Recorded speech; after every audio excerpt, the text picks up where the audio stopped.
Hey guys, welcome back to the channel. So in today's video, we're going to be taking apart a Mossberg 500, and I know I've done a video on this before, but they were kind of sped up and kind of sloppy, and I couldn't even keep track of them, and I know that you couldn't, so I feel like I should do another video on a different Mossberg 500. They are identical in every way, shape, or form on taking them apart. The only thing that's different is literally the furniture on the gun itself. So, this is the gun that we're going to be taking apart today, and I already took out the two screws that were on the end here that held the rubber backing on, and they are a Phillips head screwdriver, so you want to grab one of those. Like I said, I've already taken mine off, so we're going to go ahead and start this video now, so that way we can go ahead and speed this up a little bit more, so that way you guys still have time to catch more videos.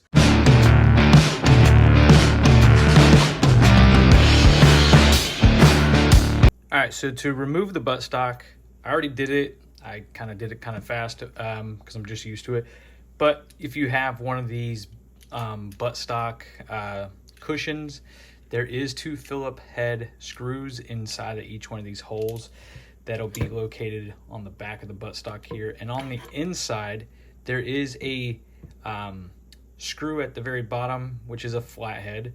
You're gonna need a relatively long screwdriver in order to make it that far down into the buttstock to remove the said bolt at the end, which you can see this bolt is extremely long, but that's what you'll find inside of your buttstock.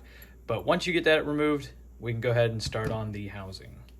All right guys, so now that we got the buttstock removed, we'll go ahead and take the pin out here to remove the trigger housing. So we'll go ahead and push that pin through, pull out the pin, put it off to the side. Now your trigger housing just simply, you just push up and it comes out. And then on both sides of the housing here, you have your cartridge stop and your cartridge interceptor assembly. We'll set those off to the side. And then we'll push back and we'll take out the bolt lock. We'll move that out. And there's this like perfect notch that this comes out of. We'll set that off to the side, and we'll kind of push the bolt forward and lift up the elevator spring here. Make sure that your gun is on safe, and the reason being is so that way you can actually squeeze the elevator to pull it out. So now that you got the elevator out, we'll go ahead and set that off to the side. And now your bolt is actually on a little guide. So I found it easier if you just push all the way back, and then you can lift it and pull it out. Now that you set that off to the side, we'll go ahead and go to the front of the barrel. And at the front, you got this nut up here. We'll go ahead and unscrew the nut, and this removes the barrel itself from the cartridge tube. So we'll go ahead and remove that. We'll go back to the front here. As you can see, the barrel itself is, no longer seated against the tube there, or the housing, sorry. And then we'll go ahead and set this off to the side. There's really nothing else we could do with this other than if you wanted to, if you have this little heat shield on your barrel, you just remove the screws here and you can remove it. It just simply slides off. So we'll go ahead and set that off to the side. We're not worried about that. Now, in order to move this handguard up here at the front, you just pull it forward and it'll lock in right there. No need to worry, you just take two fingers and literally push down on both sides. You can use a pointer finger and your thumb. Push down on it, and your little handguard comes off of the tube here. So now you got your cartridge tube, you got your little housing here. There's really nothing else in there other than your safety switch here, the little guide rail there, and then that's pretty much it. Now let's go ahead and put the gun back together. We just took it apart. That wasn't too hard. Hopefully you're still tracking along here with me. So we'll go ahead and put the handguard back onto the tube here. And then we will set this like that. You take your two little pins here, basically line it up with the holes, push back down in there. Oops, sorry, I hit the camera. So you push it down in there, and you'll see that you can't go much further. No need to worry about that. Same way that you took it out, the same way you put it back in. You push down, and now you get it in there. And now if you could see that there's these two notches on both sides That's what the bolt lock will actually be in when you get it in there. It sits in those perfectly fine, and that's, you know, what you would use there. So we'll go ahead, move that back up there. We'll take our bolt here, same way that you pulled it out, we'll put it in, start it where you took it out, so that way it gets on that guide.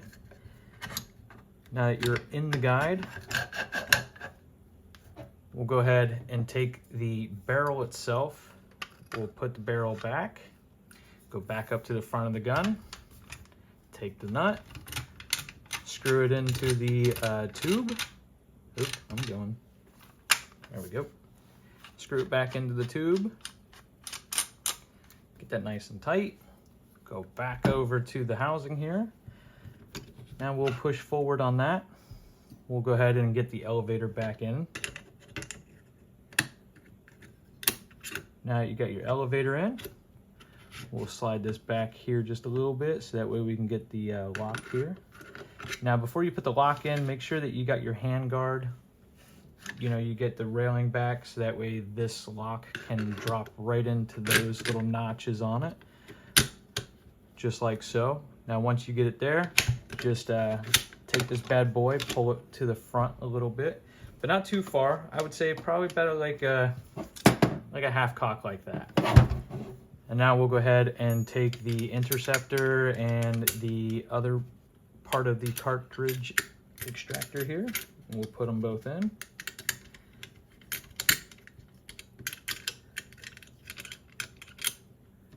Boom, just like that. Now we'll take our trigger housing, we'll drop that bad boy in there, take our little pin, push it in, and now before you ever do anything else, just make sure that everything functions correctly. So that's a full open, elevator came up, good, seems clear, go forward, everything worked just how it's supposed to. And now make sure your safety works, go ahead and put it on fire, works, pull back, everything perfect, fire, just like that. And now all you have to do is put the buttstock back on, put your little padding back on there for your recoil, and you're all set to go. As always, guys, if this video helped you out, please give this video a thumbs up, and you know, share it to one of your friends, see if they need help with the whole taking apart their new Mossberg 500 and everything like that. That would be greatly appreciated, and it would help out the YouTube algorithm. And as always, guys, I'll see you in the next video, and hopefully in the next video I'll have 30-06 that I'll take apart for you guys, and that is going to be the next gun that I'm going to be probably bringing to the channel, so keep an eye out for that, and I'll see you guys in the next video. Subscribe or don't.